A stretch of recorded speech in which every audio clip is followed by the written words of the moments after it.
for joining me on this Tuesday video where we learn to make our own instrument. Today isn't as much of a DIY instrument interpretation as it is just a silly little noisemaker. So here are the supplies that you will need to make a talking cup. You will need a paper or styrofoam cup. It does need to be something that you can poke a hole in the bottom.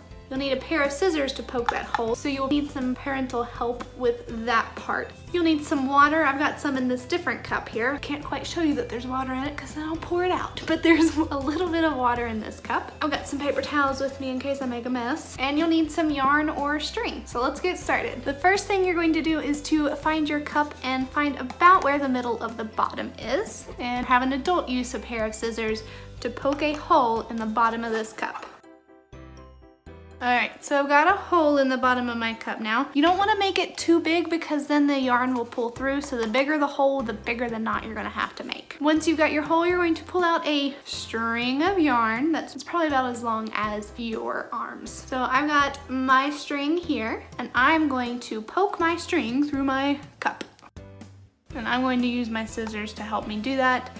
If you choose to use scissors, I recommend getting help from an adult. So now I can reach into my cup and pull my string out. Now on this other side, I don't want it to go all the way through. So I'm gonna leave some space here and tie as many knots as I need to get it big enough so that the knot doesn't go through that hole there.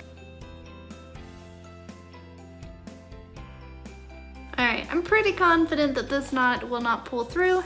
So now I'm going to pull it flush there. Now in this cup, this is where I have water. So I'm going to take my string here and get my string wet. So I'm gonna put that string down into this water. All right, I'm gonna let it sit in there and soak for just a second. All right, it's been sitting in here for a second, so if I pull up, you might be able to see that my yarn is now wet. So I'm going to take that out of this cup and use my paper towels to kind of catch any water. All right, so I'm just using my paper towel to dab off the extra water.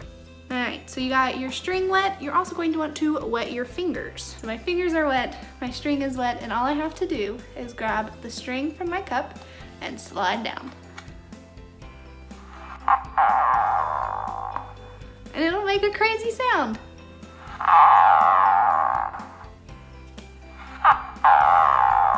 But as you can see, using your the wet string and wet fingers, you can make your cup make all kinds of crazy sounds. All right, so that's how you make the noisemaker this week. This is called a talking cup. So if you make this little project, be sure to send me pictures or videos of you playing around with this cup, and I'll see you tomorrow when we do our sing-along.